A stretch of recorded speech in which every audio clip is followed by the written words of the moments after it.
Hey folks, welcome to Bear Mountain.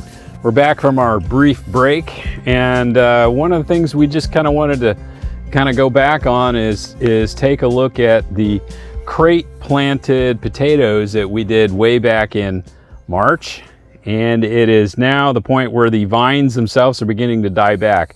These were mostly all early season potatoes. There might be a little bit of a mid in there, but for the most part, they were reds, and they were an early form of a white potato. It could have been a Yukon, but I think it's actually a white flesh. And so I can't remember the exact name of it, but it seems now that's the time to check out and see, how the harvest is. And what we hope to be able to get out of this is kind of an idea of what you can expect in an individual crate. Because our next step is for this fall, we want to take a lot of these guys that are actually going to be seed potatoes. We want to take these guys and use these for growing late season potatoes under cover, so that we can have fresh potatoes almost, hopefully, to close to Thanksgiving. Wouldn't that be great? That would be great. So, big reveal. The big reveal. Now, some of these vines haven't died all the way back yet, so, but going to make a difference? I don't know. I don't think so as much, and I guess what I wanted to do is just kind of use this tub here to take the mulch that we put on top off, and I'm going to be digging this first guy out here, which I can see already that it's a red potato. And I guess the other thing I wanted to try to figure out as well, what kind of root system these guys would put out. And I'm kind of getting an idea that they actually did pretty good. I was going to say, you're going to say, then there's no potatoes. No, there's a couple. I mean, they're not super huge. There was our original. So it's not a whole lot.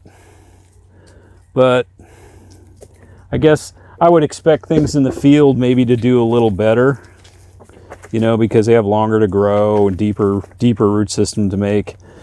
But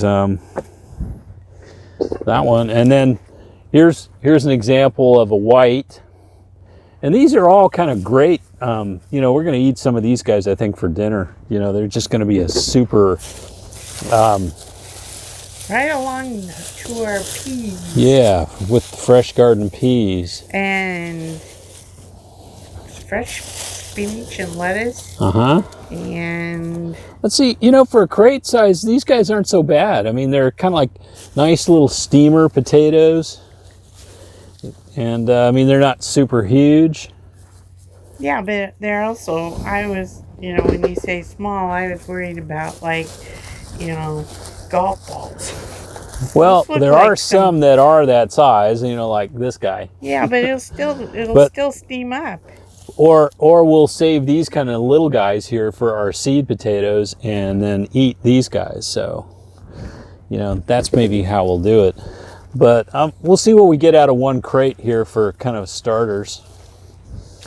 And I don't think, like I said, the yield in the field is going to be better, I think, because the plants have a longer ways to grow. And I think these white potatoes, I gotta do a better job and not mix and match in the crates, because it looks like they could have grown on maybe a little longer. Yeah, you heard something. Are you sure there wasn't another one? Yeah, that was the actual original seed potato. Oh. So, and we fertilize these guys with JLF, when they were really growing rapidly from sprout up. So they got a shot of fertilizer about every 10 days. Yeah, not a whole lot. Yeah, see, I think the whites could have gone longer. Do you see any green? No green at all. The mulch did a good job covering them up. And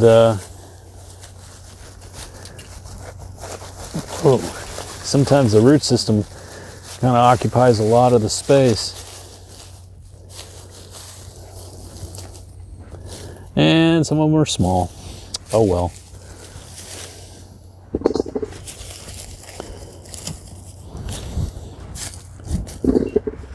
So this is like one crate, and looks like we got several pounds out of it. I was kind of hoping maybe for a higher yield, and maybe part of it is just you know, like I said, we got to keep the varieties separate. Could you have done better if we started them earlier? I don't know. You know, that'd be interesting. We did have to kind of be careful about frost. Right. But we did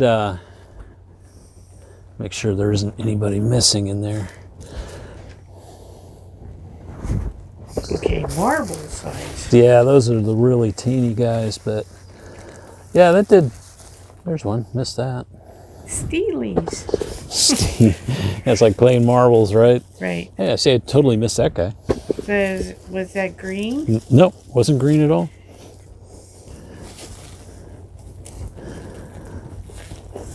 Gonna have to do some sweeping up. Yeah, making a little bit of a mess here. Okay. So this was one crate. That's not bad. Yeah, this is pretty good. This is one crate. It's great for, you know, a dinner. Are you gonna harvest them all? Yeah, I think the most of them are dying back. I got a couple on maybe the back two ones I'll leave for another couple of weeks. Okay. But I'm kind of thinking that the others are mostly reds, and I'll probably just haul those out. So maybe like do these 3 crates and then leave these 3, one there and these 2 on the outside for another week or 2. But yeah, that actually worked pretty good. Did you do it again? I think so. I think this is a good thing. It feels like, you know, if I was looking at it, you know, maybe a pound or 2, couple pounds. Do they feel all nice and firm? They're all real firm. There's no scab on them. There's no insect or bug damage to them. They all got really good eyes too, for the future. Yeah, for the future. So, yeah. I think now is yeah. Just we'll eat the larger guys and leave these. We'll use these guys here for seed potatoes for the next crop, and that way, you know, we'll just take the best and then plant these guys, and that'll give us, I think 5 in a crate worked. I don't think I would go any more. I don't think I'd go any less. Maybe you harvested some too early. Yeah. Well, let's see what the next crate looks like. All right, let's take a look at this guy here.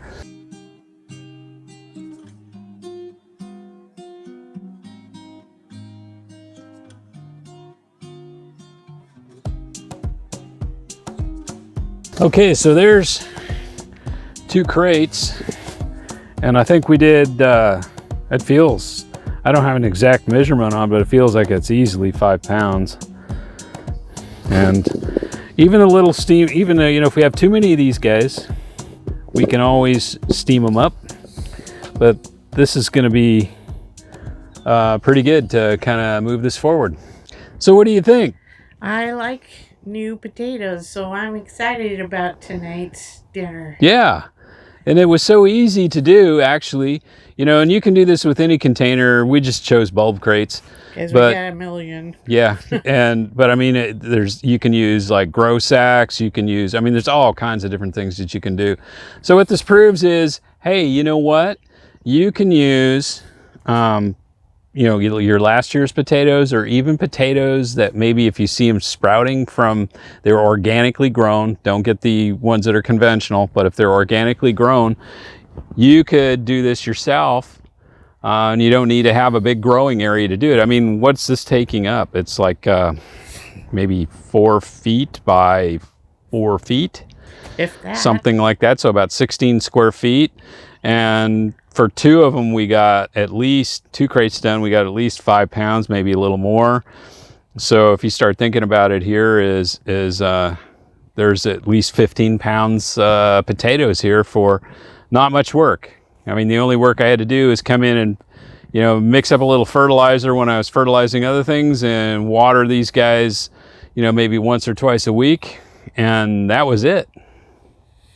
And looking forward to trying it in the fall. Wouldn't that be awesome if you can do it again? Yeah, I'm thinking probably the time to plant these guys. We're going to have to take the ones that we want to do for seeds, and we're going to have to kind of like put them through some kind of like dormancy or maybe a little bit of a cooling to kind of get them to, you know, fake them into thinking that it's time to grow again. And so, I mean, what we could do is we could put these guys in our cooler for a week or two. The big cooler or the small cooler? I'm thinking of storing them like at about 55, so like that's our small cooler Small that doesn't cooler. have. So you could use it like if you had like a root cellar or something like Right. that, or you had a really cool spot to keep them like 55 or so for a couple of weeks In the dark. in the dark. Yeah, and then bring them out, and then we can do kind of like get them sprouted and get them ready to go. So what time would you be planting them? When would you pull them for sprouting? You know, this took 3 months to grow into, you know, increasing daylight. And I'm thinking if we're kind of targeting for early November, that we're going to want to back these guys up and maybe try to plant them near the end of July or the first part of August. Okay. Because I'm thinking it might take a little longer than 3 months, you know, going into lower day length, it might take closer to 4 months to be Right. done. So yeah, sometime around the end of July, first part of August, maybe. I think that's what we should target We for. have no experience with No, this. we've never done it before. So this is a guess. so yeah, that's what we want to see, if we can double crop potatoes. Yeah. Why would we do that? Why not? Why not? In It's this day and what we age, do. in this day and age, it's kind of a fun experiment to do. It's what we do. We're always trying different things to see, hey, can you do that? Mm-hmm. I think so. So, any further comments or thoughts? Nope. Just, Me neither. I think this is great. I'm looking forward to dinner. yeah, me too. So thanks, folks, for watching today. And as always, stay safe out there, and we'll catch you on the next video. Bye-bye. Bye-bye.